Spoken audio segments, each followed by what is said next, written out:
Hello guys, good afternoon sa inyong lahat. Tayo ay magsundo ngayon sa aking anak na galing sa trabaho. Galing rin ako sa trabaho pero sunduin ko siya ngayon kasi maaga akong nakalabas. So, sunduin natin siya. Hello guys, welcome to my channel again guys. How are you? I hope you are fine like me. So, our actual temperature now is -1 degree Celsius, and as you can see, the snow at the right side is white and and very cold. So parang gustong kumain ng chocolate ngayon, so binigyan ako ni Lola ng chocolate kanina. So ay nako guys, ang lamig-lamig pero no choice. At ang ating temperature sa loob ng sasakyan is 24 degrees Celsius. Outside temperature is between -2 to 2 degrees Celsius. So, at paggabi na, ang actual time natin is 3 PM and 37 minutes atong season. And some trees are still gold. The leaves are still gold. So, let's go guys. Sama ng ama ng anak ko, santuan. Tayo ingatan ni Lord sa ating biyahe. Kasi madulas. The road is slippery but it's okay because the government is scattered. They are putting salt on the road every time in winter time. So kaya salamat na lang sa government of the Austria because they are very they look also for the safety of the cars and transportation in the everyday life, like the road and highway, express highway. They are putting salt for the against the slippery road, and that is why thanks God, I hope that the government in Austria and also in some Europe must cooperate to a better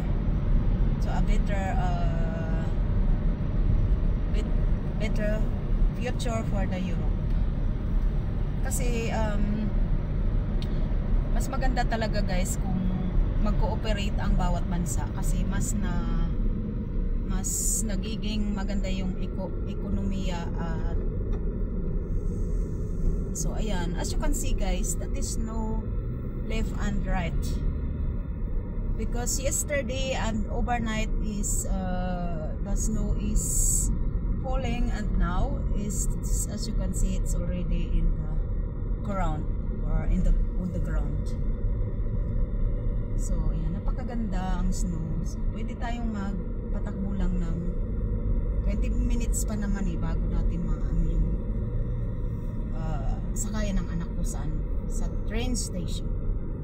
Naawa naman ako sa anak ko kasi minsan nagbabiyahe talaga yan ng 3 oras after ng trabaho niya. Kasi siyempre dahil nga sa wala pa siyang sariling sasakyan at malayo kasi ang trabaho niya, talagang tiyaga lang. Kaya sabi ko sa anak ko, tiyaga lang kasi ganyan talaga.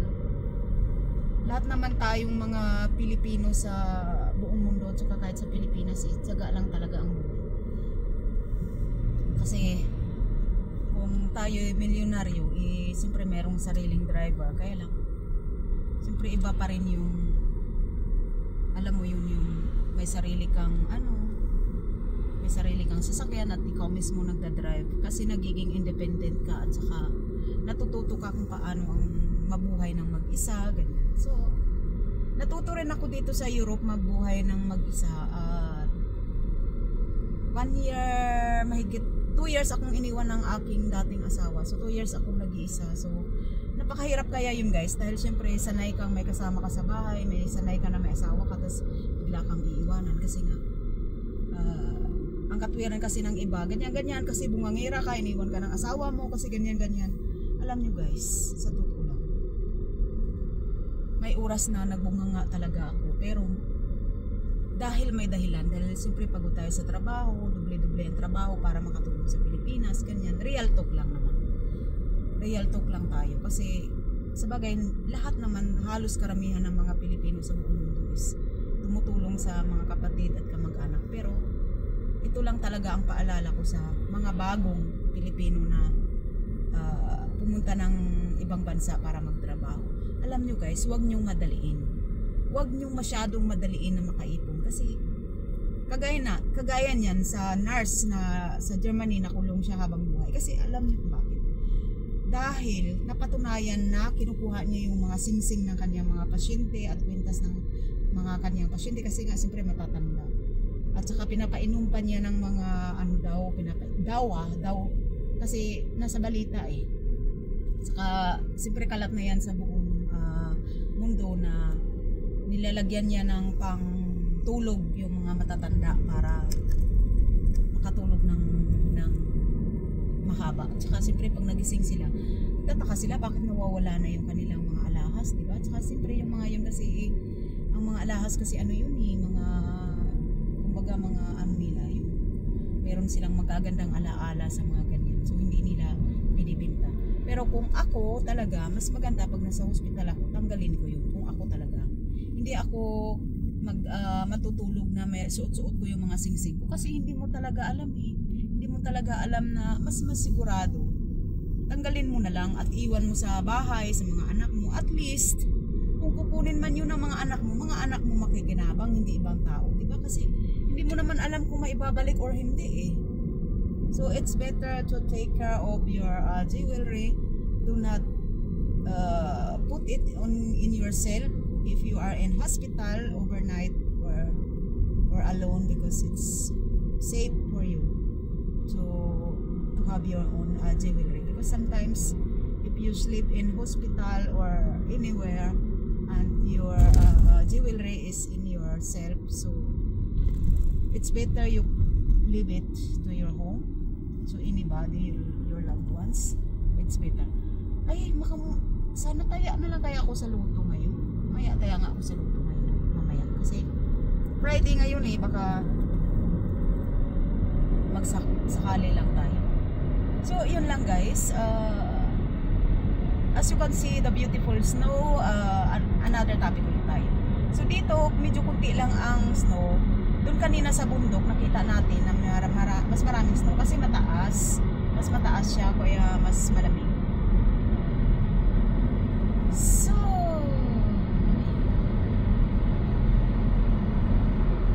So yun lang guys ang payo ko sa mga Pilipino na nasa ibang bansa kayo.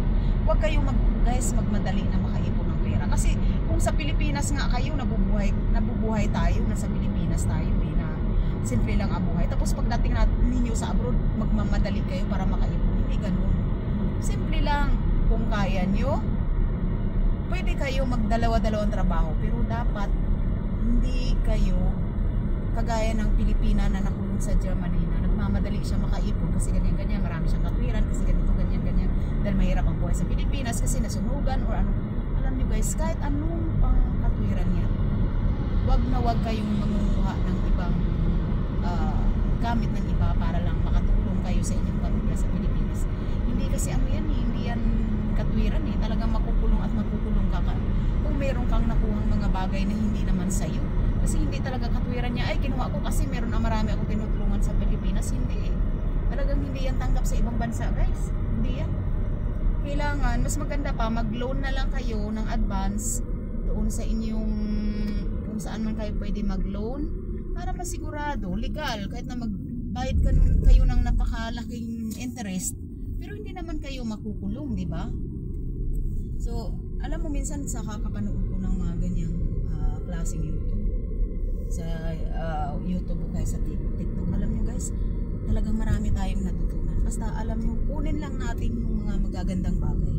Yung mga hindi naman na wala namang kakwinta-kwinta or mga ano lang, yung okay, yung mga funny videos, nakakatawa, pero dapat yung pinapanood natin, yung nakakatulong sa buhay natin, dapat nag-positive, hindi yung alam nyo, lahat naman tayo guys may inggit eh. Kasi ako nung bata ako, naiinggit ako sa mga pinsan ko na magaganda ang damit, naiinggit ako sa mga kaklase ko na magaganda ang bahay.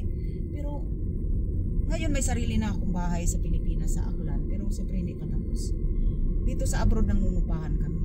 Kasi gusto ko may sarili ako. Gusto ko may sarili akong Ferrari. Gusto ko may sarili akong eroplano. Eh hindi naman natin kaya guys eh. Siyempre wala tayong magagawa, hindi pa naman binibigay ng Diyos. Pero pag binigay ng Diyos yun, siyempre salamat, di ba? Pero pag hindi pa, panalangin, saga, be happy, ganun lang. Kasi ang hirap ng masyado nating pinipilit yung sarili natin na hindi naman natin kasi kaya. Yun nga sinasabi dati ng mga kaibigan ko, tsaka yung dati kong asawa, sabi niya, kahit anong tulong mo sa pamilya mo, kung ang dami-dami nila at kapiranggot lang ang sweldo mo sa abroad, eh hindi mo naman mailigtas ang buong mundo. Hindi mo naman mailigtas lahat ng buong kamag-anak mo. Yun nga sabi nila. At totoo naman. Kasi, kahit, diba? So, anong gawin mo kung ako guys, gusto ko lahat may sariling bahay ang mga kapatid ko. Gusto ko may sariling bahay lahat ng mga kaibigan ko, lahat ng mga kapitbahay ko, gusto ko lahat yan may sarili silang bahay na tutulungan ko sila na buong village, tulungan ko silang lahat. Pero di ba hindi naman natin kaya, so anong gawin natin, di ba? Magtiyaga, tiyaga.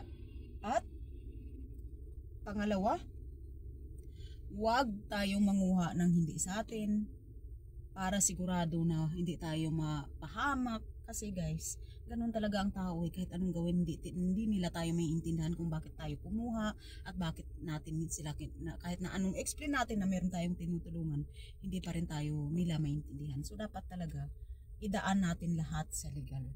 Wag na wag tayong mangunguha kasi ang taya niyan buhay natin eh. Kahit sino naman ayaw makulong ng panghabang buhay, di ba? Siyempre kawawa yung nurse na yung sa Germany dahil makukulong siya habang buhay at ang pangarap niya mag-abroad siya para makatulong, para mapabuti ang buhay niya. Pero alam naman niya na mali yung ginagawa niya, bakit niya ginawa? So yun yung tanong doon, ibig sabihin na tukso talaga siya. So yun ang mali kasi talaga eh. So pag nag-abroad kayo, magiging ready kayo na lahat idaan niyo sa legal. Huwag kayo magmadali na makaipon, kundi relax. Ako noon ganyan eh, 12 years akong nagtrabaho ng trabaho, doble-doble, dalawang trabaho ko. Ang tulog ko, 6 hours lang, 7 hours. Tapos, ang nangyayari, masungit na ako pagdating sa bahay kasi pagod na. So, yun, iniwan ng dati kong asawa dahil masungit. Alam nyo guys, ang ugali ko talaga, hindi ako masungit. Nagsusungit lang talaga ako kapag pagod ako. Kasi nga, syempre, pagod na ang katawan mo, gusto mo nang magpahinga, tapos, parang gusto mo pa magluto, gusto mo pa maglinis, pero hindi mo magawa kasi pagod ka na galing sa trabaho. Tapos yung pera ko, tinutulong ko. Tapos ang nangyayari, yung iba naman, yung gaya ng isang kapatid ko, nagtatrabaho nga, sugal naman ng sugal. So, diba? Alam mo yun, yung hindi niya pinapahalagahan yung kung gaano ang pagod ko na invest ko para lang mapaaral siya. Biruin mo yun ha. 3 taon ko siyang inalalayan, pinadalhan para lang makatapos. At pag-apply pa niya sa Cebu, nangutang pa ako sa mga kakilala ko para lang may pamasahe siya papuntang Cebu. Kahit yun lang, hindi niya binalik.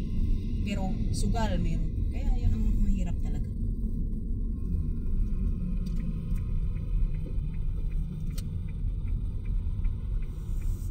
Kaya wala akong magagawa guys, pero kailangan meron ako gagawin talaga. Kailangan magbayad siya sa ayaw at gusto niya. Talaga magbayad siya kasi hindi pwedeng hindi magbayad dahil ang usapan namin noon is paaralin ko siya, pero kailangan ibalik niya ang pera kasi ganun talaga, wala tayong magawa. So magparking muna tayo dito guys kasi ano ko yung aking. So dito ang sakayan ng aking mahal na anak, ang babaan ng aking anak.